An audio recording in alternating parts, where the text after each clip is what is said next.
పాలన అనేది జగన్మోహన్ రెడ్డి గారు ఇచ్చినటువంటి పరిపాలన స్వచ్ఛందంగా పారదర్శకంగా ఒక రూపాయి లంచం లేకుండా చెప్పింది చెప్పినట్టుగా క్యాలెండర్ వారీగా ముందస్తుగా చెప్పి అదే డేట్కి బటన్ నొక్కిన మరుక్షణమే పేద ప్రజల అకౌంట్లలో డబ్బులు పడిన వాస్తవం కాదా?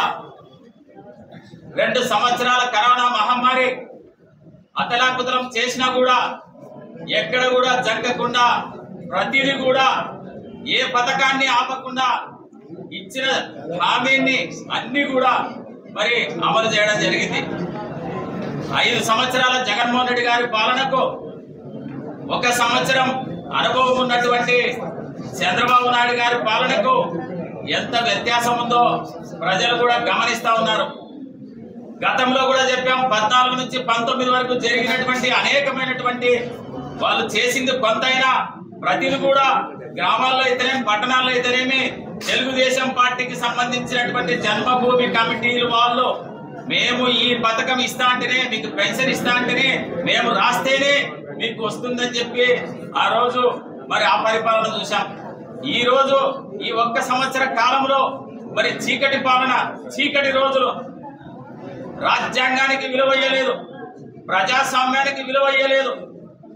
ఎక్కడ కూడా ప్రజాస్వామ్యంలో మాట్లాడే హక్కు ఉంది, వాక్ స్వాతంత్ర హక్కు మనకు కల్పించినటువంటి రాజ్యాంగం. మరి ఎవరు మాట్లాడితే వాళ్ళని బొక్కల్లో వేయడం, ఎవరు మాట్లాడకుండా పోలీసు వాళ్ళని ఇంత అత్యుత్సాహంగా ఒకే వైపు అధికార పక్షం వైపు పోలీసులు నడుచుకునే విధంగా ఈ రోజు రాష్ట్రంలో లా అండ్ ఆర్డర్ నడుస్తా ఉంది. ప్రజలు గమనిస్తా ఉన్నారు. మరి అందరూ కూడా విజ్ఞానులు విద్యార్థులు చదువుకున్న వాళ్ళు అందరూ కూడా ఈ రోజు పరిపాలన ఏందో గమనిస్తా ఉన్నారు.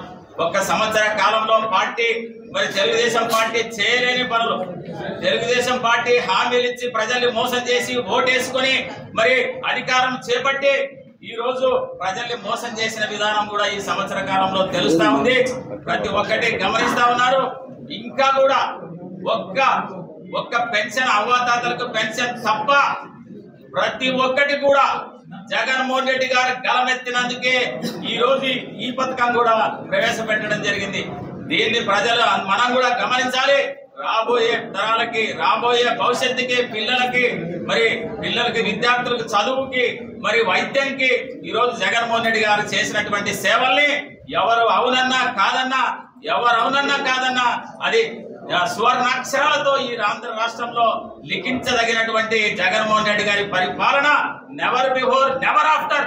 ఏదన్నా జరగాలంటే జగన్మోహన్ రెడ్డి గారితోనే మళ్ళీ ముఖ్యమంత్రి అయితేనే ఈ సంక్షేమ పథకాలన్నీ కూడా సక్రమంగా అమలు జరుగుతాయని చెప్పి ఈ ఫెయిల్ అయినటువంటి ఈ విధంగా తెలుగుదేశం పార్టీ ప్రభుత్వం ఏ విధంగా అయితే ఈ సంవత్సర కాలంలో చీకటి రోజులు జరిగాయో దాన్ని ప్రజలకు వివరించే విధంగా ఈ రోజు బుక్ కూడా మరి రాష్ట్ర పార్టీ ప్రింట్ చేసి పంపడం జరిగింది. ఇది జనంలోకి, కార్యకర్తల్లోకి వెళ్లాల్సినటువంటి అవసరం ఉందని చెప్పి ఈ సందర్భంగా తెలియజేసుకుంటూ ముగిస్తా ఉన్నాను.